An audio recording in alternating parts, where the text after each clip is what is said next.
എല്ലാവർക്കും കെമിസ്ട്രിയുടെ പുതിയൊരു ക്ലാസ്സിലേക്ക് സ്വാഗതം. ഇന്ന് നമ്മൾ ഡിസ്കസ് ചെയ്യാൻ പോകുന്ന ടോപ്പിക് ആറ്റംസ് ആണ്. അപ്പോൾ ആറ്റംസിന്റെ ബേസിക് ആയിട്ട് PSC ചോദിക്കുന്ന കാര്യങ്ങളിലോട്ട് നമുക്കൊന്ന് പോകാം. ഒരു പദാർത്ഥത്തിന്റെ രാസപരമായ ഗുണമുള്ള ഏറ്റവും ചെറിയ കണികയാണ് ആറ്റം. അപ്പോൾ ആറ്റവുമായി ബന്ധപ്പെട്ട് PSC ചോദിക്കുന്ന ചോദ്യങ്ങൾ നമുക്ക് നോക്കാം. ഒന്നാമത്തെ ചോദ്യം, ആറ്റം കണ്ടുപിടിച്ചതായി. നമ്മൾ റിപ്പീറ്റഡ് ആയിട്ട് PSC ചോദിക്കുന്ന ഒരു ക്വസ്റ്റ്യൻ ആണ്. ഉത്തരം ജോൺ ഡാൾട്ടൺ. ആറ്റത്തിന് പേര് കൊടുത്ത ശാസ്ത്രജ്ഞനാണ്. Who coin the term atom? അതിന്റെ ഉത്തരം എന്താണ്? ഓസ്റ്റ്വാൾഡ്. അപ്പോ ആറ്റം കണ്ടുപിടിച്ചത് ജോൺ ഡാൾട്ടൺ, ആറ്റത്തിന് പേര് കൊടുത്തത് ഓസ്റ്റ്വാൾഡ്. ഇനി ആറ്റത്തിന്റെ പേരുമായി ബന്ധപ്പെട്ട ഒരു ഗ്രീക്ക് തത്വചിന്തകനുണ്ട്. അദ്ദേഹത്തിന്റെ പേരാണ് ഡെമോക്രീറ്റസ്. അപ്പൊ നമ്മൾ 3 കാര്യങ്ങളാണ് ഇപ്പൊ ചർച്ച ചെയ്തത്. ഒന്നാമത്തെ കാര്യം, ആറ്റം കണ്ടുപിടിച്ചതായി. ഉത്തരം ജോൺ ഡാൾട്ടൺ. ആറ്റത്തിന് പേര് കൊടുത്ത ശാസ്ത്രജ്ഞനായി. ഉത്തരം ഓസ്റ്റ്വാൾഡ്. ആറ്റത്തിന്റെ പേരുമായി ബന്ധപ്പെട്ട ഒരു ഗ്രീക്ക് തത്വചിന്തകനുണ്ട്. അദ്ദേഹത്തിന്റെ പേര് ഡെമോക്രീറ്റസ്. അടുത്തതായി ആറ്റവുമായി ബന്ധപ്പെട്ട ഇന്ത്യൻ ശാസ്ത്രജ്ഞൻ ആരാണെന്ന് നമുക്ക് നോക്കാം. ആറ്റവുമായി ബന്ധപ്പെട്ട ഇന്ത്യൻ ശാസ്ത്രജ്ഞന്റെ പേര് കണാദമുനി എന്നാണ്. പക്ഷെ ഇദ്ദേഹം ഉപയോഗിച്ച വേർഡ് ആറ്റം എന്നല്ല. ഇദ്ദേഹം പറഞ്ഞത് ഈ പ്രപഞ്ചം പരമാണുക്കളാൽ നിർമ്മിതമാണ്. അതുകൊണ്ട് തന്നെ ഇദ്ദേഹത്തിന്റെ സിദ്ധാന്തത്തെ പരമാണു സിദ്ധാന്തം എന്നറിയപ്പെടുന്നു. അതേപോലെ തന്നെ ഇദ്ദേഹവുമായി ബന്ധപ്പെട്ട PSCയുടെ ഒരു ക്വസ്റ്റ്യൻ ആണ്, കണാദമുനിയുമായി ബന്ധപ്പെട്ട ഗ്രന്ഥമേത്? വൈശേഷിക സൂത്രം. അപ്പോ ഈ ഒരു സെഷനിൽ നമ്മൾ 2 പോയിന്റ് ആണ് പഠിക്കേണ്ടത്. ഒന്ന്, ആറ്റവുമായി ബന്ധപ്പെട്ട ഇന്ത്യൻ ശാസ്ത്രജ്ഞൻ കണാദമുനി, അദ്ദേഹത്തിന്റെ പ്രശസ്തമായ സിദ്ധാന്തം പരമാണു സിദ്ധാന്തം, അദ്ദേഹത്തിന്റെ പ്രശസ്തമായ ഗ്രന്ഥം വൈശേഷിക സൂത്രം. അപ്പോ ഈ 3 കാര്യങ്ങളാണ് ഇന്ത്യയും ആറ്റവുമായി ബന്ധപ്പെട്ട് നമുക്കിപ്പോ പഠിക്കാനുള്ളത്. അപ്പോ ഇദ്ദേഹത്തിന്റെ തിയറിയെ ക്ലാസിക് അറ്റോമിക് തിയറി എന്നാണ് അറിയപ്പെടുന്നത്. ഓക്കെ, അപ്പോ 4 കാര്യങ്ങൾ നമ്മൾ പഠിച്ചു. ആറ്റവുമായി ബന്ധപ്പെട്ട ഇന്ത്യൻ ശാസ്ത്രജ്ഞൻ കണാദമുനി, അദ്ദേഹത്തിന്റെ സിദ്ധാന്തം പരമാണു സിദ്ധാന്തം, അദ്ദേഹത്തിന്റെ പ്രശസ്തമായ ഗ്രന്ഥം വൈശേഷിക സൂത്രം. ക്ലാസിക് അറ്റോമിക് തിയറിയുടെ ഉപജ്ഞാതാവ് ആരാണെന്ന് ചോദിച്ചാൽ അതിന്റെ ഉത്തരം എന്താണ്? കണാദമുനി. ഇനി അടുത്തത്, അറ്റോമിക സിദ്ധാന്തത്തിന്റെ ഉപജ്ഞാതാവ്, മോഡേൺ അറ്റോമിക് തിയറിയുടെ ഉപജ്ഞാതാവ്. അത് നമ്മൾ നേരത്തെ ഡിസ്കസ് ചെയ്ത ഒരാൾ തന്നെയാണ്, ആറ്റം കണ്ടുപിടിച്ച ജോൺ ഡാൾട്ടൺ. അപ്പോ നമ്മൾ ഇതുവരെ പറഞ്ഞ കാര്യങ്ങൾ ഒന്നുകൂടി ഡിസ്കസ് ചെയ്യാണ്. ആറ്റം കണ്ടുപിടിച്ചത് ജോൺ ഡാൾട്ടൺ, അറ്റോമിക സിദ്ധാന്തത്തിന്റെ ഉപജ്ഞാതാവ് തന്നെയാണ് ജോൺ ഡാൾട്ടൺ, ആറ്റത്തിന് പേര് കൊടുത്തത് ഓസ്റ്റ്വാൾഡ്, ആറ്റത്തിന്റെ പേരുമായി ബന്ധപ്പെട്ട ഗ്രീക്ക് തത്വചിന്തകൻ ഡെമോക്രീറ്റസ്. ഈ 4 ക്വസ്റ്റ്യൻസുകളും പ്രീവിയസ് ഇയർ ആയിട്ട് PSC ചോദിച്ചു വന്നിട്ടുള്ളതാണ്. വളരെ ബേസിക് ആയിട്ടുള്ള ഫാക്ട്സ് ആണ്, പക്ഷേ ഇത് PSC വളരെ ഇമ്പോർട്ടന്റ് ആണ്. ഓക്കെ, ഇനി കണാദമുനിയെ കുറിച്ച് നമുക്ക് ഒന്നും കൂടെ പറയാം. ആറ്റവുമായി ബന്ധപ്പെട്ട ഇന്ത്യൻ ശാസ്ത്രജ്ഞനാണ് ആര്? കണാദമുനി. നമ്മൾ നേരത്തെ ഡിസ്കസ് ചെയ്താണ്. അദ്ദേഹത്തിന്റെ സിദ്ധാന്തം പരമാണു സിദ്ധാന്തം, അദ്ദേഹത്തിന്റെ പ്രശസ്തമായ ഗ്രന്ഥം വൈശേഷിക സൂത്രം. അപ്പോ PSCയുടെ ഒരു എക്സാം പോയിന്റ് ഓഫ് വ്യൂവിൽ ഏറ്റവും ഇമ്പോർട്ടന്റ് ആയ ക്വസ്റ്റ്യൻ ആണ് കണാദമുനിയുടെ ഗ്രന്ഥം വൈശേഷിക സൂത്രം. അപ്പോ ഇദ്ദേഹം തന്നെയാണ് എന്ത്? ക്ലാസിക് അറ്റോമിക സിദ്ധാന്തത്തിന്റെ ഉപജ്ഞാതാവ്. അപ്പോ ഇത്രയും ഫാക്ട്സ് എന്താണ് PSC റിപ്പീറ്റഡ് ആയി ചോദിച്ചുകൊണ്ടിരിക്കുന്ന കാര്യങ്ങളാണ്. ഓക്കെ, അടുത്തതായി നമ്മൾ ഡിസ്കസ് ചെയ്യാൻ പോകുന്നത് ആറ്റത്തിന്റെ സ്ട്രക്ചർ ആണ്. സ്ട്രക്ചർ ഓഫ് ആറ്റം നമ്മൾ ചെറിയ ക്ലാസ് മുതലേ പഠിച്ചിട്ടുള്ളതാണ്. ഒരു ആറ്റത്തിൽ ഉണ്ടാകുന്ന മൗലിക ഘടകങ്ങൾ, ഇലക്ട്രോണുകൾ, പ്രോട്ടോണുകൾ, ന്യൂട്രോണുകൾ. അപ്പൊ നമ്മൾ എന്ത് ചെയ്യണം? അതിനെപ്പറ്റി ഡെപ്ത് ആയിട്ട് ഈ സെഷനിൽ പഠിക്കണം. ആറ്റത്തിന്റെ കേന്ദ്ര ഭാഗത്തെ ന്യൂക്ലിയസ് എന്ന് പറയുന്നു. PSC ഇങ്ങനെ തന്നെ പരീക്ഷയ്ക്ക് ചോദിച്ചിട്ടുണ്ട്. ഒരു ആറ്റത്തിന്റെ കേന്ദ്ര ഭാഗത്തെ എന്ത് പേര് വിളിക്കുന്നു? ഈ ന്യൂക്ലിയസിന്റെ ഉള്ളിൽ പ്രോട്ടോണുകളും ന്യൂട്രോണുകളും കാണപ്പെടുന്നു. അപ്പോ ന്യൂക്ലിയസിന്റെ ഉള്ളിൽ കാണപ്പെടുന്ന ആറ്റത്തിലെ മൗലിക ഘടകങ്ങൾ ആരൊക്കെയാണെന്ന് ചോദിച്ചാൽ എന്ത് പറയണം? പ്രോട്ടോണുകളും ന്യൂട്രോണുകളും. ഈ പ്രോട്ടോണുകളെയും ന്യൂട്രോണുകളെയും ഒരുമിച്ച് വേറൊരു പേര് വിളിക്കും. അതാണ് ന്യൂക്ലിയോണുകൾ. അപ്പോ പ്രോട്ടോണുകളെയും ന്യൂട്രോണുകളെയും കൂടി ഒരുമിച്ച് വിളിക്കുന്ന പേരാണ് ന്യൂക്ലിയോൺസ്. ഇനി ഈ ന്യൂക്ലിയസിന് ചുറ്റും നിശ്ചിത പാതയിൽ കറങ്ങുന്ന ഒരു കണക്ക് നമുക്ക് എല്ലാവർക്കും അറിയാം. അതിന്റെ പേരാണ് എന്ത്? ഇലക്ട്രോണുകൾ. അപ്പോ ആറ്റത്തില് 3 മൗലിക കണങ്ങളുണ്ട്: ഇലക്ട്രോണുകൾ, പ്രോട്ടോണുകൾ, ന്യൂട്രോണുകൾ. ആറ്റത്തിന്റെ കേന്ദ്ര ഭാഗമാണ് ആര്? ന്യൂക്ലിയസ്. ന്യൂക്ലിയസിനുള്ളിൽ കാണപ്പെടുന്ന കണങ്ങളാണ് പ്രോട്ടോണുകളും ന്യൂട്രോണുകളും. ആറ്റത്തില് വലം വെച്ച് കറങ്ങുന്ന കണങ്ങളാണ് ആര്? ഇലക്ട്രോണുകൾ. ഈ പ്രോട്ടോണുകളെയും ന്യൂട്രോണുകളെയും കൂടി ഒരുമിച്ച് വിളിക്കുന്ന പേരാണ് എന്ത്? ന്യൂക്ലിയോണുകൾ. ഇനി നമുക്ക് ഫണ്ടമെന്റൽ പാർട്ടിക്കിൾസ് ആയ ഇലക്ട്രോണുകളെയും പ്രോട്ടോണുകളെയും ന്യൂട്രോണുകളെയും ഡെപ്ത് ആയി പഠിക്കാം. ഓക്കെ, ആദ്യം നമുക്ക് ഇലക്ട്രോണുകളെ കുറിച്ച് നോക്കാം. ഇലക്ട്രോണുകൾക്ക് ഉള്ള ചാർജ് നെഗറ്റീവ് ചാർജാണ്. ആറ്റത്തിലെ നെഗറ്റീവ് ചാർജുള്ള കണികകളെയാണ് ഇലക്ട്രോണുകൾ എന്ന് പറയുന്നത്. ഇനി ഇലക്ട്രോണുകൾ കണ്ടുപിടിച്ച വ്യക്തിയുടെ പേര്, അത് ആരാണ്? J Thomson. പ്രീവിയസ് ഇയർ ഒരു PSC ക്വസ്റ്റ്യൻ ആണ്. ഇലക്ട്രോണുകൾ കണ്ടുപിടിച്ച ശാസ്ത്രജ്ഞനാണ് ജെ തോംസൺ. ഇനി ഒരു ഇലക്ട്രോണിന്റെ മാസ്, അതിന്റെ വാല്യൂ നമ്മൾ പഠിക്കേണ്ടതാണ്. 9.1 × 10⁻³ കിലോഗ്രാം. ഇലക്ട്രോണിന്റെ മാസ് കണ്ടുപിടിച്ചത് ആരാണ്? ജെ തോംസൺ തന്നെയാണ്. ഇനി ഇലക്ട്രോണിന്റെ ചാർജിനെ കുറിച്ച് നോക്കാം. ഒരു ഇലക്ട്രോണിന്റെ ചാർജ് എന്ന് പറയുന്നത് 1.6 × 10⁻90 കൂളമാണ്. അപ്പോ ഇതുമായി ബന്ധപ്പെട്ട് ഇലക്ട്രോണിന്റെ ചാർജ് കണ്ടുപിടിച്ച ശാസ്ത്രജ്ഞൻ അതാണ് മില്ലിക്കൺ. നമ്മൾ ഒന്നും കൂടി ഡിസ്കസ് ചെയ്യാണ്. ഇലക്ട്രോണുകളുടെ ചാർജ് നെഗറ്റീവ് ആണ്. കണ്ടുപിടിച്ച ശാസ്ത്രജ്ഞൻ ജെ തോംസൺ. ഇലക്ട്രോണിന്റെ മാസ് 9.1 × 10⁻31 കിലോഗ്രാം. ഇലക്ട്രോണിന്റെ ചാർജ് 1.6 × 10⁻90 കൂളം. ഇലക്ട്രോണിന്റെ ചാർജ് കണ്ടുപിടിച്ച ശാസ്ത്രജ്ഞൻ മില്ലിക്കൺ. മില്ലിക്കന്റെ ഓയിൽ ഡ്രോപ്പ് എക്സ്പെരിമെന്റ് അഥവാ എണ്ണത്തുള്ളി പരീക്ഷണത്തിലാണ് ഒരു ഇലക്ട്രോണിന്റെ ചാർജ് കണ്ടുപിടിച്ചത്. ഇനി ഇതുപോലെ തന്നെ ഇലക്ട്രോണിന്റെ charge by mass ratio, E/m ratio എന്ന് പറയും. ഇത് കണ്ടുപിടിച്ചത് ആരാണ്? ഇലക്ട്രോൺ കണ്ടുപിടിച്ച ജെ തോംസൺ തന്നെയാണ്. ഒന്നും കൂടി നമ്മൾ ഡിസ്കസ് ചെയ്യുന്നു. ഇലക്ട്രോണിന്റെ ചാർജ് നെഗറ്റീവ് കണ്ടുപിടിച്ചത് ജെ തോംസൺ. ഇലക്ട്രോണിന്റെ ചാർജ് കണ്ടുപിടിച്ചത് മില്ലിക്കൺ. ആ പരീക്ഷണത്തിന്റെ പേര് ഓയിൽ ഡ്രോപ്പ് എക്സ്പെരിമെന്റ്. ഒരു ഇലക്ട്രോണിന്റെ മാസ് 9.1 × 10⁻31 കിലോഗ്രാം. ഒരു ഇലക്ട്രോണിന്റെ ചാർജ് 1.6 × 10⁻90 കൂളം. നമ്മൾ ആറ്റം എന്ന് പറഞ്ഞ ഭാഗം ചർച്ച ചെയ്യുമ്പോൾ ആറ്റത്തിന് പേര് കൊടുത്ത ശാസ്ത്രജ്ഞൻ ആരാണ് നമ്മൾ പറഞ്ഞിരുന്നു. അതുപോലെ തന്നെ ഇവിടെ ഇലക്ട്രോണിന് പേര് കൊടുത്ത ശാസ്ത്രജ്ഞന്റെ പേര് സ്റ്റോണി. ആറ്റത്തിന് പേര് കൊടുത്തത് ഓസ്റ്റ്വാൾഡ്, ഇലക്ട്രോണിന് പേര് കൊടുത്തത് സ്റ്റോണി. ഇലക്ട്രോൺ കണ്ടുപിടിച്ചത് ജെ തോംസൺ, ഇലക്ട്രോണിന് പേര് കൊടുത്തത് സ്റ്റോണി. ഇലക്ട്രോണിന്റെ ചാർജ് കണ്ടുപിടിച്ചത് മില്ലിക്കൺ.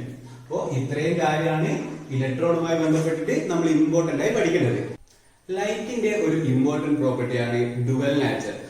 ഇലക്ട്രോണിനും ഇതേപോലെ തന്നെ ഡുവൽ നാച്ചർ കാണിക്കുന്ന ഒരു പാർട്ടിക്കിൾ ആണ്. ഡുവൽ നാച്ചർ എന്ന് പറയുമ്പോൾ രണ്ട് തരം നാച്ചർ, പാർട്ടിക്കിൾ നാച്ചറും വേവ് നാച്ചറും, കണികാ സ്വഭാവവും തരംഗ സ്വഭാവവും. ഇവിടെ ഇലക്ട്രോൺ എന്ത് ചെയ്യുന്നുണ്ട്? കണികാ സ്വഭാവവും അതേസമയം തന്നെ തരംഗ സ്വഭാവവും കാണിക്കുന്നുണ്ട്. അപ്പോ dual nature of electron proposed by ഏത് സയന്റിസ്റ്റ് ആണെന്ന് വെച്ചാൽ നമുക്ക് എന്ത് പറയാം? ഡി ബ്രോഗ്ലി എന്ന് പറയുന്ന സയന്റിസ്റ്റ് ആണ് എന്ത് ചെയ്തത്? Dual nature of electron propose ചെയ്തത്. പക്ഷേ ഇത് വിശദീകരിച്ച ശാസ്ത്രജ്ഞൻ ഡി ബ്രോഗ്ലി അല്ല, ഡേവിസൺ ആൻഡ് ജെർമർ എന്ന് പറയുന്നത് ഇയാളുടെ ഒരു അസിസ്റ്റന്റ് സയന്റിസ്റ്റ് ആയിരുന്നു. അപ്പോ ഇവര് രണ്ടാളും കൂടിയാണ് എന്ത് ചെയ്തത്? ഇത് പ്രൂവ് ചെയ്തത്. ഡുവൽ നാച്ചർ പ്രൊപ്പോസ് ചെയ്തത് മാത്രമാണ് ആര്? De Broglie.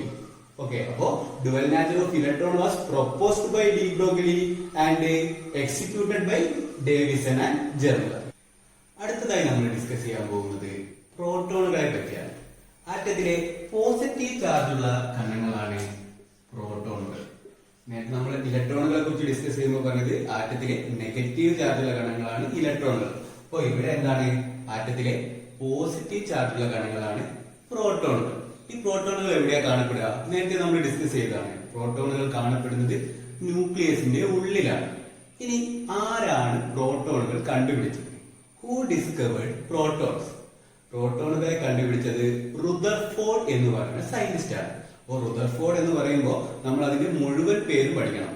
കാരണം കെമിസ്ട്രിയിൽ രണ്ട് റുദർഫോർഡുകളുണ്ട്, ഏണസ്റ്റ് റുദർഫോർഡും ഡാനിയൽ റുദർഫോർഡും. ഏണസ്റ്റ് റുദർഫോർഡ് എന്ന് പറഞ്ഞ ശാസ്ത്രജ്ഞനാണ് ആരെ കണ്ടുപിടിച്ചത്?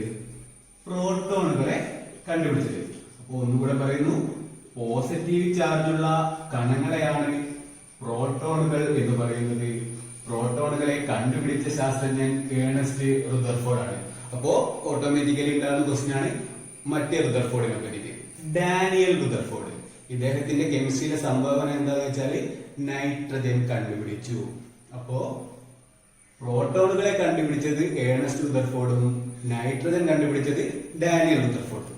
ഓക്കെ, അപ്പോ ഇനി പ്രോട്ടോണുകളുടെ ചാർജ് നോക്കാം. ചാർജ് വാല്യൂ നേരത്തെ പോലെ തന്നെ ഇലക്ട്രോണുകളുടെ സെയിം തന്നെയാണ്. 1.6 into 10⁻⁻90 കൂളം. ഇലക്ട്രോണുകളുടെ കേസിൽ വരുമ്പോൾ അത് നെഗറ്റീവ് ആയിരിക്കും, പ്രോട്ടോണുകളുടെ കേസിൽ വരുമ്പോൾ അത് പോസിറ്റീവ് ആയിരിക്കും. നേരത്തെ ഇലക്ട്രോണുകളുടെ മാസ് പഠിച്ചതുപോലെ തന്നെ ഇവിടെ നമ്മൾ പ്രോട്ടോണുകളുടെ മാസ് പഠിക്കണം. 1.67 into 10⁻27 കിലോഗ്രാം ആണ് ഒരു പ്രോട്ടോണിന്റെ മാസ്. ഓക്കെ, നേരത്തെ ഇലക്ട്രോണിന്റെ മാസ് നമ്മൾ പഠിക്കുന്നു 9.1 into 10⁻31 കിലോഗ്രാം. ഇവിടെ പ്രോട്ടോണിന്റെ മാസ് 1.67 into 10⁻27 കിലോഗ്രാം. പ്രോട്ടോൺ കണ്ടുപിടിച്ചത് ഏണസ്റ്റ് റുദർഫോർഡ്. പോസിറ്റീവ് ചാർജ് ഉള്ള ആറ്റത്തിലെ ഒരേ ഒരു കണമാണെന്ത്? പ്രോട്ടോൺ. ഓക്കെ, ഇനി പ്രോട്ടോണുകളെ ആറ്റത്തിന്റെ ഐഡന്റിറ്റി കാർഡ് അല്ലെങ്കിൽ ആറ്റത്തിന്റെ ഫിംഗർ പ്രിന്റ്, അങ്ങനെ രണ്ട് സവിശേഷതകളും അറിയപ്പെടുന്ന ഒരു കണമാണ് ആര്? പ്രോട്ടോൺ. അപ്പോ ആറ്റത്തിന്റെ ID കാർഡ്, മറ്റൊരു പോയിന്റ് ആണ് ഫിംഗർ പ്രിന്റ്. അപ്പോ ആറ്റത്തിന്റെ ID കാർഡ്, ഫിംഗർ പ്രിന്റ് ആരാണെന്ന് ചോദിച്ചാൽ നമുക്ക് എന്ത് പറയാം? അതും പ്രോട്ടോണുകളാണ്. പ്രോട്ടോണുകൾ കണ്ടുപിടിച്ചത് വളരെ ഇമ്പോർട്ടന്റ് ആണ് ഏണസ്റ്റ് റുദർഫോർഡ്. അടുത്തതായി നമ്മൾ ഡിസ്കസ് ചെയ്യാൻ പോകുന്നത് ആറ്റത്തിലെ മൂന്നാമത്തെ കണമായ ന്യൂട്രോണുകളെ കുറിച്ചാണ്. നേരത്തെ നമ്മൾ ഇലക്ട്രോണുകളെയും പ്രോട്ടോണുകളെയും വളരെ ഡെപ്ത് ആയിട്ട് പഠിച്ചിട്ടുണ്ടായിരുന്നു. പക്ഷേ ന്യൂട്രോണിന്റെ കാര്യത്തിൽ ഇത്രയും ഡെപ്തിൽ പോകേണ്ട ഒരു സ്റ്റഡിന്റെ ഒന്നും ആവശ്യമില്ല. ന്യൂട്രോണുകൾ എന്ന് പറയുന്നത് അതിന് ചാർജ് ഇല്ല. അപ്പോൾ നേരത്തെ ഇലക്ട്രോണുകൾക്ക് എന്തായിരുന്നു? നെഗറ്റീവ് ചാർജും പ്രോട്ടോണുകൾക്ക് പോസിറ്റീവ് ചാർജും ആയിരുന്നു. അപ്പൊ ഇവിടെ ന്യൂട്രോണിന്റെ കേസിൽ വരുമ്പോൾ എന്താണ്? ന്യൂട്രോണുകൾക്ക് ചാർജ് ഇല്ല. പക്ഷേ PSCയുടെ റിപ്പീറ്റഡ് ആയിട്ടുള്ള ഒരു ക്വസ്റ്റ്യൻ ആണ് ന്യൂട്രോണുകൾ കണ്ടുപിടിച്ച ശാസ്ത്രജ്ഞൻ ആര്? അപ്പോ ന്യൂട്രോണുകൾ കണ്ടുപിടിച്ച ശാസ്ത്രജ്ഞന്റെ പേരാണ് ജെയിംസ് ചാഡ്വിക്. വളരെ ഇമ്പോർട്ടന്റ് ആണ് ന്യൂട്രോണുകൾ എന്ന് പറഞ്ഞ സെഷനിൽ. ഇമ്പോർട്ടന്റ് ആയിട്ട് PSC ചോദിക്കുന്ന ഒരേ ഒരു കാര്യം ന്യൂട്രോണുകൾ കണ്ടുപിടിച്ചതായി.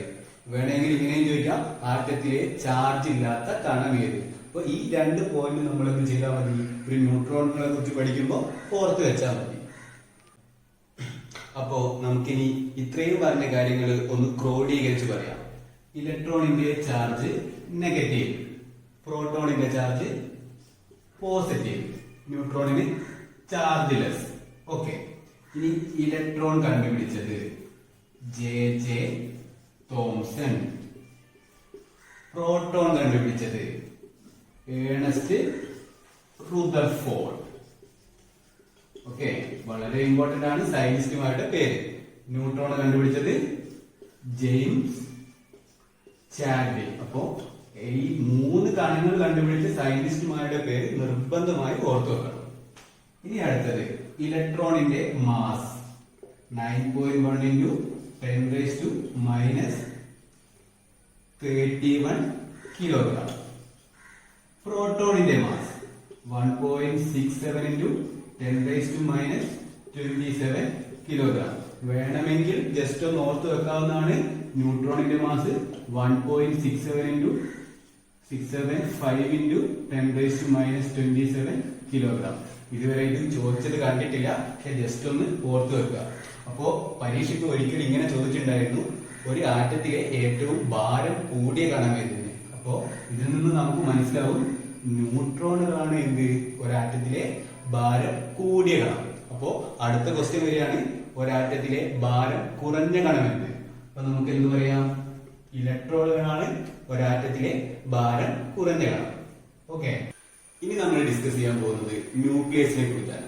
ആറ്റത്തിന്റെ കേന്ദ്ര ഭാഗമാണ് ന്യൂക്ലിയസ്. ആറ്റത്തിന്റെ തന്നെ മർമ്മം എന്ന് തന്നെ നമുക്ക് പറയാം. അപ്പോ നേരത്തെ നമ്മൾ പറഞ്ഞിരുന്നു ന്യൂക്ലിയസിൽ കാണുന്ന കണങ്ങൾ ആരൊക്കെയാണ്? പ്രോട്ടോണുകളും ന്യൂട്രോണുകളും. ഓക്കെ, ഇനി ന്യൂക്ലിയസ് കണ്ടുപിടിച്ച ശാസ്ത്രജ്ഞൻ ആര്? നേരത്തെ നമ്മൾ പ്രോട്ടോണുകൾ കണ്ടുപിടിച്ച ശാസ്ത്രജ്ഞൻ ആരാണെന്നാണ് പറഞ്ഞത്? Ernest Rutherford. അതേപോലെ തന്നെ ന്യൂക്ലിയസ് കണ്ടുപിടിച്ചത് ആരാണ്? ഏണസ്റ്റ് റുദർഫോർഡ് തന്നെയാണ്. അപ്പോ പ്രോട്ടോണുകളും ന്യൂക്ലിയസും കണ്ടുപിടിച്ചത് ഒരേ ശാസ്ത്രജ്ഞനാണ്, ഏണസ്റ്റ് റുദർഫോർഡ്. ഇദ്ദേഹത്തിന്റെ ഒരു പ്രശസ്തമായ ഒരു പരീക്ഷണമുണ്ട്. ആ പരീക്ഷണത്തിലൂടെയാണ് ഇദ്ദേഹം ന്യൂക്ലിയസ് കണ്ടുപിടിച്ചത്. ഗോൾഡ് ഫോയിൽ എക്സ്പെരിമെന്റ്, മലയാളത്തിലാണെങ്കിൽ സ്വർണ്ണ തകിട് പരീക്ഷണം. അപ്പൊ നമുക്ക് ജസ്റ്റ് ഈ എക്സ്പെരിമെന്റ് എന്താണെന്ന് നോക്കാം. ഇദ്ദേഹം ഇതിനായിട്ട് ഒരു ഗോൾഡ് ഫോയിൽ എടുത്തു വെച്ചു. എന്നിട്ട് ഇതിലേക്ക് കുറെ ആൽഫ കണങ്ങളെ പാസ് ചെയ്ത് വിട്ടു. ഓക്കെ, അപ്പൊ എന്താ ചെയ്തതെന്ന് വെച്ചാല് ഒരു ഗോൾഡ് ഫോയിൽ എടുത്തു. ഇതാണ് ഗോൾഡ് ഫോയിൽ. ഇതിലോട്ട് എന്ത് ചെയ്തു? പോസിറ്റീവ് ചാർജുള്ള ആൽഫ കണങ്ങളെ പാസ് ചെയ്തു. എന്നിട്ട് ഇയാൾ ഒബ്സർവ് ചെയ്യാൻ തുടങ്ങി. അപ്പൊ ഒബ്സർവ് ചെയ്യുമ്പോൾ ഇയാൾ കണ്ടത് എന്താണെന്ന് വെച്ചാൽ കുറെ കണങ്ങള് ഈ ഗോൾഡ് ഫോയിൽ പാസ് ചെയ്തു പോവുകയും കുറെ കണങ്ങള് തിരിച്ച് റിഫ്ലക്ട് ചെയ്യുകയും ചെയ്തു. അപ്പോ എന്തുകൊണ്ടായിരിക്കും കുറച്ച് കണങ്ങള് പാസ് ചെയ്തു പോയത്? ജോൺ ഡാൾട്ടൺ ആറ്റം കണ്ടുപിടിക്കുമ്പോൾ പറഞ്ഞിട്ടുണ്ടായിരുന്നു, most of the space in atom was empty. ആറ്റത്തിന്റെ ഭൂരിഭാഗവും ശൂന്യമാണ്. അതുകൊണ്ട് തന്നെ എന്ത് ചെയ്തു? കുറെ കണങ്ങൾ ഇത് പാസ് ചെയ്തു പോയി. പക്ഷെ കുറച്ച് കണങ്ങൾ എന്ത് ചെയ്തു? തിരിച്ച് റിഫ്ലക്റ്റഡ് ബാക്ക്. കാരണം ആൽഫയുടെ ചാർജ് പോസിറ്റീവ് ആണ്. അപ്പോ ഇവിടെ ഒരു പോസിറ്റീവ് സെന്റർ ഉണ്ടെങ്കിൽ ഇത് തിരിച്ച് റിഫ്ലക്ട് ചെയ്യും. അപ്പോ ഏണസ്റ്റ് റുദർഫോർഡ് എന്ത് ചെയ്തു? ഇവിടെ ഒരു പോസിറ്റീവ് സെന്റർ ഉണ്ട്, അതിന് ഇദ്ദേഹം ന്യൂക്ലിയസ് എന്ന് പറഞ്ഞ പേരിട്ടു. അപ്പോ ഇതാണ് എന്ത്? Gold foil experiment. ഇനി നമ്മൾ ഡിസ്കസ് ചെയ്യാൻ പോകുന്നത് ന്യൂക്ലിയസിന്റെ കുറച്ച് ബേസിക് ഫാക്ടുകളാണ്. ഉദാഹരണമായിട്ട് ന്യൂക്ലിയസിന്റെ റേഡിയസ് 10⁻⁻15 മീറ്റർ ആണ്. അതേപോലെ തന്നെ ഒരു ആറ്റം ന്യൂക്ലിയസിനേക്കാൾ 10⁵5 മടങ്ങ് വലുതാണ്. ഒന്നുകൂടെ പറയാം, ഒരു ന്യൂക്ലിയസിന്റെ റേഡിയസ് 10⁻⁻15 മീറ്റർ ആണ്. ഒരു ആറ്റം ന്യൂക്ലിയസേക്കാൾ 10⁵5 മടങ്ങ് വലുതാണ്. അപ്പോൾ ഇതാണ് ന്യൂക്ലിയസുമായി ബന്ധപ്പെട്ട ബേസിക് ഫാക്ടറിൽ. ഇതിൽ ഇമ്പോർട്ടന്റ് ആയ സെക്ഷൻ എന്ന് പറയുന്നത് ന്യൂക്ലിയസ് കണ്ടുപിടിച്ചത് ഏണസ്റ്റ് റുദർഫോർഡ്. ഇദ്ദേഹത്തിന്റെ പരീക്ഷണത്തിന്റെ പേര് ഗോൾഡ് ഫോയിൽ എക്സ്പെരിമെന്റ്. ഒരു തവണ PSCക്ക് ചോദിച്ചത് ഗോൾഡ് ഫോയിൽ എക്സ്പെരിമെന്റിന് ഏണസ്റ്റ് റുദർഫോർഡ് ഉപയോഗിച്ച വികിരണം ഏത് വികിരണമാണ്? ആൽഫ റേസ് ആണ്. ഓക്കെ, അപ്പൊ ഇത്രയും കാര്യങ്ങൾ എന്ത് ചെയ്യാം? ന്യൂക്ലിയസായി പഠിക്കുമ്പോൾ ഓർത്ത് വെക്കുക. അതേപോലെ തന്നെ ന്യൂക്ലിയസിന്റെ ഉള്ളിൽ പ്രോട്ടോണുകളും ന്യൂട്രോണുകളും ഉണ്ട്. ഇവയെ കോമൺ ആയിട്ട് എന്ത് പറയുന്നു? ന്യൂക്ലിയോൺസ് എന്ന് പറയുന്നു. അടുത്തതായി നമ്മൾ ഡിസ്കസ് ചെയ്യാൻ പോകുന്നത് ആന്റി പാർട്ടിക്കിൾസുകളെ കുറിച്ചാണ്. നമ്മൾ നേരത്തെ ഇലക്ട്രോൺ, ന്യൂട്രോൺ, പ്രോട്ടോൺ ഇവയൊക്കെ കുറിച്ച് ഡിസ്കസ് ചെയ്തു. അപ്പോ ഇതിനൊക്കെ ആന്റി ആയിട്ട് വിപരീതമായിട്ടുണ്ടാകുന്ന കണങ്ങളെയാണ് ആന്റി പാർട്ടിക്കിൾസ് എന്ന് പറയുന്നത്. ആന്റി പാർട്ടിക്കിൾസ് എന്ന കൺസെപ്റ്റ് ആദ്യമായി കൊണ്ടുവന്നത് പോൾ ഡിറാക് എന്ന് പറഞ്ഞ ശാസ്ത്രജ്ഞനാണ്. അപ്പോ ആറ്റത്തിലെ ഓരോ കണത്തിനും അതിൻ്റെതായ ആന്റി പാർട്ടിക്കിൾസ് ഉണ്ടാവും. അപ്പോ ഇലക്ട്രോണിന്റെ ആന്റി പാർട്ടിക്കിൾസ് ആണ് ആന്റി ഇലക്ട്രോൺസ്. ഇലക്ട്രോണിന്റെ ആന്റി പാർട്ടിക്കിൾ ആണ് ആന്റി ഇലക്ട്രോൺസ്. ഇതിനെ തന്നെ എന്ത് പേര് അറിയപ്പെടുന്നുണ്ട്? പോസിട്രോൺ. ഇത് എന്താ മീൻ ചെയ്യുന്നതെന്ന് വെച്ചാല് ഈ ആന്റി ഇലക്ട്രോൺസ് അഥവാ പോസിട്രോണിന് ഇലക്ട്രോണിന്റെ അതേ മാസ് ആയിരിക്കും, അതേ ഭാരമായിരിക്കും. പക്ഷെ ഇതിന്റെ ചാർജിൽ എന്തായിരിക്കും? വ്യത്യാസമായിരിക്കും. ഇലക്ട്രോൺ നെഗറ്റീവ് ആണെങ്കിൽ ആന്റി ഇലക്ട്രോൺസ് അഥവാ പോസിട്രോൺ എന്താവണം? പോസിറ്റീവ് ആവണം. അപ്പൊ ഇതുമായി ബന്ധപ്പെട്ട് പഠിക്കേണ്ട ഇമ്പോർട്ടന്റ് ക്വസ്റ്റ്യൻ എന്ന് വെച്ചാൽ പോസിട്രോൺ അഥവാ ആന്റി ഇലക്ട്രോൺസ് കണ്ടുപിടിച്ച ശാസ്ത്രജ്ഞൻ കാൾ ആൻഡേഴ്സൺ. ഓക്കെ, അപ്പോ പോസിട്രോൺ കണ്ടുപിടിച്ചത് ആന്റി ഇലക്ട്രോൺ. ഇലക്ട്രോണിന്റെ ആന്റി പാർട്ടിക്കിൾ ആണ് പോസിട്രോൺ. ഇനി പ്രോട്ടോണിന്റെ ആന്റി പാർട്ടിക്കിൾ ആണ് ആന്റി പ്രോട്ടോൺ. ഇതും സെയിം തന്നെയാണ്. പ്രോട്ടോണിന്റെ മാസും ആയിരിക്കും, വിപരീത ചാർജ് ആയിരിക്കും. ഇത് കണ്ടുപിടിച്ചത് രണ്ട് ശാസ്ത്രജ്ഞന്മാരാണ്, ചേംബർലൈൻ ആൻഡ് സെഗ്രായി. അപ്പോ ആന്റി ഇലക്ട്രോണും കഴിഞ്ഞു, ആന്റി പ്രോട്ടോണും കഴിഞ്ഞു. ഇനി മൂന്നാമത്തെ ഒരു പാർട്ടിക്കിളും കൂടിയുണ്ട്, ആന്റി ന്യൂട്രോൺ. ഇതെന്ന് പറഞ്ഞാല് ന്യൂട്രോണിന്റെ അതേ മാസ് തന്നെയായിരിക്കും, പക്ഷെ ഓപ്പോസിറ്റ് ചാർജ് അല്ല. കാരണം ന്യൂട്രോണിന് ചാർജ് ഇല്ലല്ലോ. ബാരിയോൺ നമ്പർ എന്ന് പറഞ്ഞൊരു നമ്പർ ഉണ്ട്. അത്രയൊന്നും നമ്മൾ ഡെപ്ത് ആയിട്ട് പഠിക്കേണ്ട. ആന്റി ന്യൂട്രോൺ എന്ന് പറഞ്ഞ സംഭവം കണ്ടുപിടിച്ച ശാസ്ത്രജ്ഞനാണ് ബ്രൂസ് കോർക്ക്. ഈ കാര്യം മാത്രം പഠിച്ചാൽ മതി. 3 പാർട്ടിക്കിൾസ് അത് കണ്ടുപിടിച്ച ശാസ്ത്രജ്ഞന്മാര്. അപ്പൊ ഒന്നുകൂടെ പറയാം, ആന്റി പാർട്ടിക്കിൾസ് എന്ന് പറഞ്ഞ കൺസെപ്റ്റ് ആദ്യം കൊണ്ടുവന്നത് പോൾ ഡിറാക് ആണ്. ഇലക്ട്രോണിന്റെ ആന്റി പാർട്ടിക്കിൾ ആണ് ആന്റി ഇലക്ട്രോൺസ് അല്ലെങ്കിൽ പോസിട്രോൺ. അത് കണ്ടുപിടിച്ചത് കാൾ ആൻഡേഴ്സൺ. പ്രോട്ടോണിന്റെ ആന്റി പാർട്ടിക്കിൾ ആണ് ആന്റി പ്രോട്ടോൺ. അത് കണ്ടുപിടിച്ചത് ചേംബർലൈൻ സെഗ്രാനി. ഇനി ന്യൂട്രോണിന്റെ ആന്റി പാർട്ടിക്കിൾ ആണ് ആന്റി ന്യൂട്രോൺ. അത് കണ്ടുപിടിച്ചത് ബ്രൂസ് കോർക്ക് ആണ്. അപ്പൊ നമ്മൾ ഈ ശാസ്ത്രജ്ഞന്മാരുടെ പേര് മാത്രം ഓർത്തു വെക്കുക. നമുക്കിനി കുറച്ച് പ്രീവിയസ് ഇയർ ക്വസ്റ്റ്യൻസ് നോക്കാം. നമ്മൾ നേരത്തെ ഡിസ്കസ് ചെയ്ത ടോപ്പിക് തന്നെയാണ്. പറയാൻ വിട്ടുപോയ ചില ക്വസ്റ്റ്യൻസ് പ്രീവിയസ് ആയിട്ട് നമുക്ക് PSC ചോദിച്ചിട്ടുണ്ട്. നമുക്കൊന്ന് നോക്കാം. ഒരു ആറ്റത്തിലെ ചാലകത നിർണ്ണയിക്കുന്ന കണം ഏത്? ഒരു ആറ്റത്തിലെ ചാലകത നിർണ്ണയിക്കുന്ന കണം ഇലക്ട്രോണുകളാണ്. ഓക്കെ, ഒരു പ്രീവിയസ് ഇയർ ക്വസ്റ്റ്യൻ ആണ്. LBC 2013 ചോദിച്ചതാണ്. നമുക്ക് അടുത്ത ക്വസ്റ്റ്യൻ നോക്കാം. ഒരാറ്റത്തിലെ രാസ സ്വഭാവം നിർണ്ണയിക്കുന്ന കണം ഏത്? അപ്പോ ഇതിന്റെ ഉത്തരം എന്ത് തന്നെയാണ്? ഇലക്ട്രോണുകൾ തന്നെയാണ്. അപ്പൊ നമുക്ക് കോമൺ ആയിട്ട് പറയാം, ഒരു ആറ്റത്തിലെ ചാലകത നിർണ്ണയിക്കുന്നതും ഒരാറ്റത്തിന്റെ രാസ സ്വഭാവം നിർണ്ണയിക്കുന്നതും എന്താണ്? ഇലക്ട്രോണുകളാണ്. ഇനി മൂന്നാമത്തെ ക്വസ്റ്റ്യൻ നോക്കാം. ഒരാറ്റത്തിലെ മുഴുവൻ ഭാരവും കേന്ദ്രീകരിച്ചിരിക്കുന്നത് എവിടെ? നമുക്ക് സിമ്പിൾ ആയിട്ട് പറയാം, എന്തായിരിക്കും? ഒരാറ്റത്തിന്റെ മുഴുവൻ ഭാരവും കേന്ദ്രീകരിച്ചിരിക്കുന്നത് ന്യൂക്ലിയസിലാണ്. അപ്പൊ ഇത്രയും ക്വസ്റ്റ്യനുകൾ എന്താണ്? പ്രീവിയസ് ഇയർ ആയിട്ട് ചോദിച്ചതാണ്. ബാക്കി ക്വസ്റ്റ്യനുകളൊക്കെ നമ്മൾ ടോപ്പിക് ഡിസ്കസ് ചെയ്യുമ്പോൾ പറഞ്ഞതാണ്. അപ്പൊ അതിൽ പെടാത്ത കുറച്ച് ക്വസ്റ്റ്യൻസ് ആണ് നമ്മളിപ്പോ ഡിസ്കസ് ചെയ്യുന്നത്. നമുക്കിനി അടുത്ത ക്വസ്റ്റ്യനിലോട്ട് നോക്കാം. ക്വസ്റ്റ്യൻ ഇങ്ങനെയാണ്: റുദർഫോർഡ് ന്യൂക്ലിയസ് കണ്ടുപിടിക്കാൻ ഉപയോഗിച്ച പരീക്ഷണത്തിൽ ഉപയോഗിച്ച ലോഹം ഏത്? അപ്പൊ നമ്മൾ നേരത്തെ പഠിച്ചിരുന്നു, റുദർഫോർഡ് ആണ് എന്ത് കണ്ടുപിടിച്ചത്? ഏണസ്റ്റ് റുദർഫോർഡ് ആണ് ന്യൂക്ലിയസ് കണ്ടുപിടിച്ചത്. അദ്ദേഹത്തിന്റെ പരീക്ഷണത്തിന്റെ പേര് തന്നെ എന്തായിരുന്നു? Gold foil experiment. മലയാളത്തില് സ്വർണ്ണ തകിട് പരീക്ഷണം. ഇവിടെ ചോദിച്ച ചോദ്യം ഉപയോഗിച്ച ലോഹം ഏതാണ്? അപ്പൊ നമുക്ക് എന്ത് പറയാം? സ്വർണം. ഗോൾഡ് ആണ് എന്ത്? റുദർഫോർഡ് ഉപയോഗിച്ച ലോഹം. ഓക്കെ, ഇനി നമുക്ക് വേറൊരു ക്വസ്റ്റ്യൻ നോക്കാം. കാഥോഡ് വികിരണങ്ങളുടെ മറ്റൊരു പേരെന്ത്? നമ്മൾ നേരത്തെ ഇലക്ട്രോൺ എന്ന് പറയുമ്പോൾ പറയേണ്ട കാര്യമായിരുന്നു. ഇലക്ട്രോണിന്റെ മറ്റൊരു പേരാണ് എന്ത്? Cathode rays. ഇവിടെ മലയാളത്തിലാവുമ്പോൾ കാഥോഡ് വികിരണങ്ങൾ. കാഥോഡ് റേ എക്സ്പെരിമെന്റ് ആണ് എന്ത്? ഇലക്ട്രോണിനെ കണ്ടുപിടിക്കാൻ ഉപയോഗിച്ച പരീക്ഷണത്തിന്റെ പേര്. അപ്പൊ കാഥോഡ് വികിരണങ്ങളുടെ മറ്റൊരു പേരെന്ന് ചോദിക്കുമ്പോൾ നമ്മൾ എന്ത് പറയണം? Automatically electrons. ഓക്കെ, നമ്മൾ ഇത് വളരെ ഇമ്പോർട്ടന്റ് ആയിട്ടുള്ള ക്വസ്റ്റ്യൻ ആണ്. പക്ഷേ കുറച്ച് ഹയർ ഡിഗ്രി ക്വസ്റ്റ്യൻസ് ആണ്. അതുകൊണ്ട് നമ്മൾ ഡെപ്തിലൊന്നും പഠിക്കേണ്ടില്ല. കാഥോഡ് റേസ് എന്ന് പറയുന്നത് ഇലക്ട്രോൺ ആണെന്ന ഒരു ബേസിക് കൺസെപ്റ്റ് ഒക്കെ. ആറ്റത്തിലെ പാർട്ടിക്കിൾസിനെ കുറിച്ചും സബ് പാർട്ടിക്കിൾസിനെ കുറിച്ചും ചർച്ച ചെയ്തു. ഇനി നമുക്ക് ഡിസ്കസ് ചെയ്യാനുള്ളത് ഒരു എലമെന്റിന്റെ റെപ്രസെന്റേഷൻ ആണ്. Representation of an element. അപ്പൊ നമ്മൾ ബോർഡിൽ എഴുതിയിട്ടുണ്ട്, ഇതാണ് ഒരു എലമെന്റിന്റെ ബേസിക് ആയിട്ടുള്ള റെപ്രസെന്റേഷൻ. ഇതിൽ എക്സ് എന്ന് പറയുന്നതാണ് എന്ത്? എലമെന്റ്, മൂലകം.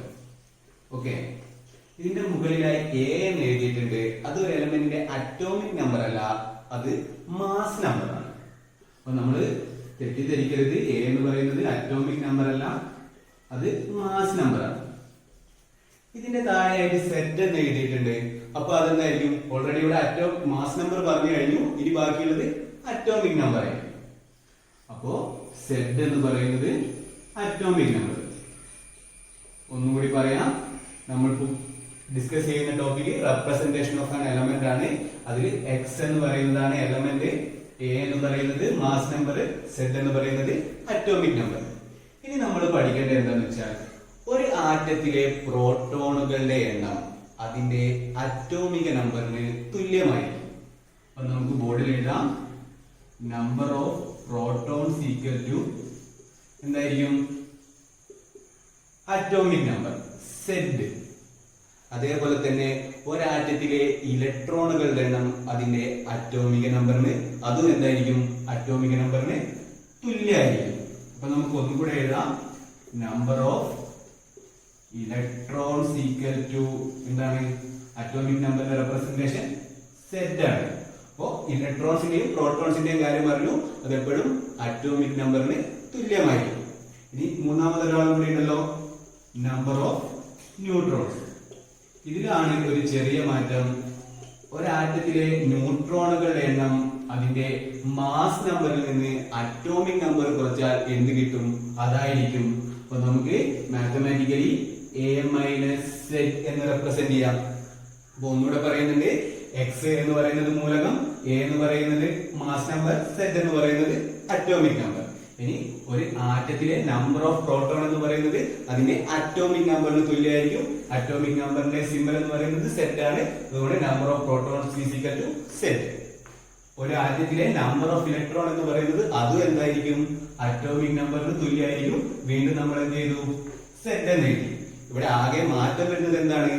ഒരാറ്റത്തിലെ നമ്പർ ഓഫ് ന്യൂട്രോൺസ് എന്ന് പറയുന്നത് അത് mass number minus atomic number ആയിരിക്കും, എ മൈനസ് സെഡ്. അപ്പൊ ഇതുമായി ബന്ധപ്പെട്ട് PSC പലതവണ ക്വസ്റ്റ്യൻസ് ചോദിക്കാറുണ്ട്. ഫോർ എക്സാമ്പിൾ, മൂലകത്തിന്റെ പ്രോട്ടോണുകളുടെ എണ്ണവും ന്യൂട്രോണുകളുടെ എണ്ണവും തന്നിട്ട് എന്ത് ചോദിക്കാം? മാസ് നമ്പർ ചോദിക്കാം. അപ്പോ ഇതുപോലത്തെ ഒരു 3-4 ടൈപ്പ് പ്രോബ്ലംസ് ചെയ്താൽ ഈ ഒരു സെഷൻ നമുക്ക് മനസ്സിലാവും. ഇനി നമുക്ക് ഇതുമായി ബന്ധപ്പെട്ട കുറച്ച് പ്രോബ്ലംസ് ഡിസ്കസ് ചെയ്യാം. അപ്പോ ക്വസ്റ്റ്യൻ ഇങ്ങനെയാണ്: ഒരു മൂലകത്തിന്റെ മാസ് നമ്പർ 37ഉം അറ്റോമിക നമ്പർ 17ഉം ആയാൽ ന്യൂട്രോണുകളുടെ എണ്ണം കണക്കാക്കുക. ഒരു പ്രീവിയസ് LDC ക്വസ്റ്റ്യൻ ആണ്. അപ്പൊ നമുക്ക് നോക്കാം എങ്ങനെയാണ് ഇങ്ങനെ ഒരു ക്വസ്റ്റ്യൻ വന്ന് നമ്മൾ ആൻസർ ചെയ്യേണ്ടത്. ഒന്നുമില്ല, നമ്മൾ നേരത്തെ പറഞ്ഞ കാര്യങ്ങൾ തന്നെയാണ്. നമ്മൾ എന്ത് ചെയ്യുക? തന്ന സാധനങ്ങൾ എടുത്തെഴുതുക. ഇവിടെ തന്നത് മാസ് നമ്പർ തന്നിട്ടുണ്ട് 37. അപ്പൊ മാസ് നമ്പർ A 37. പിന്നെ തന്നത് അറ്റോമിക് നമ്പർ ആണ്. Atomic number 17. അപ്പൊ ഇവിടെ എന്താണ് ചോദിച്ചത്? ന്യൂട്രോണുകളുടെ എണ്ണം കണക്കാക്കുക. അപ്പൊ നമ്മൾ നേരത്തെ പഠിച്ചിരുന്നു, ഒരു ആറ്റത്തിലെ ന്യൂട്രോണുകളുടെ എണ്ണം എന്ന് പറയുന്നത് മാസ് നമ്പറിൽ നിന്ന് അറ്റോമിക് നമ്പർ കുറക്കുന്നതായിരിക്കും. അപ്പൊ ന്യൂട്രോൺ ഞാൻ എന്തിന് എഴുതുന്നുണ്ട്? ഇക്വേഷൻ എന്താണ്? A minus Z.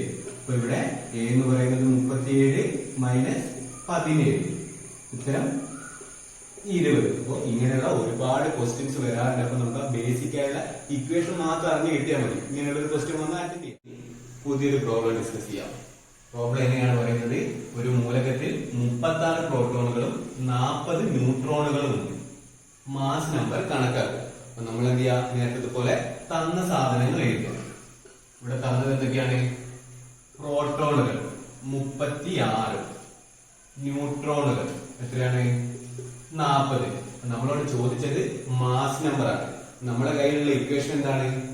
ന്യൂട്രോണുകളുടെ എണ്ണം എന്ന് പറയുന്നത് A minus Z, mass number minus atomic number. പക്ഷെ നമ്മുടെ കയ്യിൽ ആരില്ല? അറ്റോമിക് നമ്പർ ഇല്ല. പക്ഷെ അറ്റോമിക് നമ്പർ പകരം ആരുടെ നമ്പർ തന്നിട്ടുണ്ട്? പ്രോട്ടോണുകളുടെ എണ്ണം തന്നിട്ടുണ്ട്. അപ്പൊ നമുക്ക് ഇതിൽ നിന്ന് എന്ത് എഴുതാം? 36 പ്രോട്ടോണുകളുടെ എണ്ണം തന്നെയായിരിക്കും അറ്റോമിക നമ്പർ. അപ്പൊ നമുക്ക് എന്തൊക്കെ കിട്ടി? അറ്റോമിക നമ്പറും കിട്ടി, ന്യൂട്രോണുകളുടെ എണ്ണം കിട്ടി. ഇനി നമ്മൾ എന്താണ് കണ്ടുപിടിക്കേണ്ടത്? Mass number A. അപ്പൊ നമ്മള് എന്ത് ചെയ്യുന്നത്? ഈ സെറ്റിനെ ഇപ്പുറത്തോട്ട് എടുക്കുന്നത്. A is equal to n plus z. n എത്രയാണ്? 40. z എന്ന് പറയുന്നത് 36. അപ്പൊ ടോട്ടൽ 76. അപ്പൊ ഇങ്ങനെയുള്ള എങ്ങനെ ഡിസ്റ്റായി ചോദിച്ചാലും നമുക്ക് ബേസിക് ആയുള്ള കാര്യങ്ങൾ അറിഞ്ഞാൽ മതി. പ്രോട്ടോണുകളുടെ എണ്ണം എന്ന് പറയുന്നത് അറ്റോമിക നമ്പറിന് തുല്യമായിരിക്കും. അതേപോലെ തന്നെ ന്യൂട്രോൺ എന്ന് പറയുന്നത് mass number minus atomic number. ഇങ്ങനെ തിരിച്ചും മറിച്ചും ചോദിച്ചാലും ഈ ഒരു ബേസിക് ഇക്വേഷൻ അറിഞ്ഞാൽ മതി. പിന്നെ പ്രോട്ടോണുകളുടെ എണ്ണം അറ്റോമിക് നമ്പർ ആയിരിക്കും എന്നുള്ളൊരു ജസ്റ്റ് കൺസെപ്റ്റും. അപ്പോൾ നമുക്കിനി പുതിയൊരു ക്വസ്റ്റ്യനിലോട്ട് പോവാം. ക്വസ്റ്റ്യൻ എന്താണെന്ന് വെച്ചാൽ ഇവിടെ നമുക്ക് തന്നിട്ടുള്ളത് നേരത്തെ വേർഡ്സിലായിരുന്നു പ്രോബ്ലം. ഇവിടെ നമുക്കൊരു പിക്ചോറിയൽ റെപ്രസെന്റേഷൻ ആണ് തന്നത്. അപ്പൊ ക്വസ്റ്റ്യൻ എന്താണെന്ന് വെച്ചാൽ ഇതിലെ പ്രോട്ടോണുകളുടെ എണ്ണം കണ്ടുപിടിക്കണം, ന്യൂട്രോണുകൾ കണ്ടുപിടിക്കണം, മാസ് നമ്പർ കണ്ടുപിടിക്കണം. അപ്പൊ നമുക്ക് ഓരോന്നായി ചെയ്തു കൊടുക്കണം. ഒന്നാമത് എന്താണ് ചോദിച്ചത്? പ്രോട്ടോണുകൾ. അപ്പൊ പ്രോട്ടോണുകൾ എന്ന് പറയുന്നത് എന്തായിരിക്കും? ഒരു മൂലകത്തിന്റെ അറ്റോമിക് നമ്പർ ആയിരിക്കും. ഒരു മൂലകത്തിന്റെ അറ്റോമിക് നമ്പർ എവിടെയാണ് കാണുക? അടിയിലായിരിക്കും കാണുക. അപ്പൊ ഒന്നാമത്തെ ഉത്തരം P is equal to 31. ഈ രണ്ടാമത്തെ ക്വസ്റ്റ്യൻ എന്താണ്? ന്യൂട്രോണുകളുടെ എണ്ണം. ന്യൂട്രോണുകളുടെ എണ്ണം എങ്ങനെയാണ്? Mass number minus atomic number. ഇവിടെ മാസ് നമ്പർ 74ഉം അറ്റോമിക് നമ്പർ 31. അപ്പോ 74ൽ നിന്ന് 31 കുറച്ചാൽ 43 കിട്ടും. അപ്പോ ഇവിടെ എന്തായി? ന്യൂട്രോണുകൾ എണ്ണവും നമ്മൾ കണ്ടുപിടിച്ചു. ഇനി അടുത്ത ചോദിക്കുന്നത് മാസ് നമ്പർ ആണ്. ഡയറക്റ്റ് ക്വസ്റ്റ്യൻ ആണ്. മാസ് നമ്പർ എവിടെയാ കാണാന്നുള്ള ജസ്റ്റ് അറിവുണ്ടായാൽ മതി. മാസ് നമ്പർ എപ്പോഴും മുകളിലായിരിക്കും കാണുക. അപ്പൊ മാസ് നമ്പറിന്റെ റെപ്രസെന്റേഷൻ വീണ്ടും A is equal to 74. അപ്പോ എങ്ങനെ ഒരു പിക്ചോറിയൽ റെപ്രസെന്റേഷനിൽ ക്വസ്റ്റ്യൻ വന്നാലും നമ്മൾ വളരെ കൂളായിട്ടായിരിക്കണം എന്ത് ചെയ്യേണ്ടത്? ഈ ക്വസ്റ്റ്യനുകളെല്ലാം സമീപിക്കേണ്ടത്. നോർമലി ഒരു PSCക്ക് വേർഡ്സിലാണ് ചോദിക്കാറ്. ഇനി സപ്പോസ് ഒരു പിക്ചോറിയൽ റെപ്രസെന്റേഷൻ വന്നാലും നമ്മൾ അവിടെ കൺഫ്യൂസ്ഡ് ആവാൻ പാടില്ല. നമ്മളിപ്പോ ഈ ഒരു സെഷനിൽ എന്തൊക്കെയാണ് ഡിസ്കസ് ചെയ്യുന്നത് വെച്ചാൽ, ഒന്ന് ഒരു റെപ്രസെന്റേഷൻ ഓഫ് എലമെന്റ് അവസാനമായിട്ട് നമ്മൾ ഡിസ്കസ് ചെയ്തിരുന്നു. പിന്നെ തുടക്കത്തിൽ നമ്മൾ ഇലക്ട്രോൺസ്, പ്രോട്ടോൺസ്, ന്യൂട്രോൺസ്, ന്യൂക്ലിയസ് അതിനെ കുറിച്ചൊക്കെ ഡെപ്ത് ആയിട്ട് വരുന്നു. ഏതൊക്കെയാണ് ഇമ്പോർട്ടന്റ് ഭാഗം എന്നൊക്കെ നമ്മൾ പറഞ്ഞിരുന്നു. കുറച്ച് പ്രീവിയസ് ഇയർ ക്വസ്റ്റ്യൻസ് ഡിസ്കസ് ചെയ്തിരുന്നു. പിന്നെ ആറ്റത്തിന്റെ ബേസിക് ആയിട്ടുള്ള കുറച്ച് ഫാക്ട്, അങ്ങനെ ആറ്റത്തിന്റെ ഏകദേശം 70% നമ്മൾ ഈ ക്ലാസ്സിൽ ഈ സെഷനിൽ കംപ്ലീറ്റ് ആക്കിയിട്ടുണ്ട്. ഇനി നമുക്ക് കംപ്ലീറ്റ് ചെയ്യാനുള്ളത് അറ്റോമിക് ഓർബിറ്റലിനെ പറ്റിയിട്ടും അറ്റോമിക് ഷെൽസ്, അറ്റോമിക് മോഡൽസ്, അങ്ങനെ കുറച്ച് ചെറിയ ചെറിയ കൺസെപ്റ്റ് കൂടിയുള്ളൂ. നമുക്ക് നെക്സ്റ്റ് സെഷനിൽ അതിനെപ്പറ്റി കൂടുതൽ കേൾക്കാം.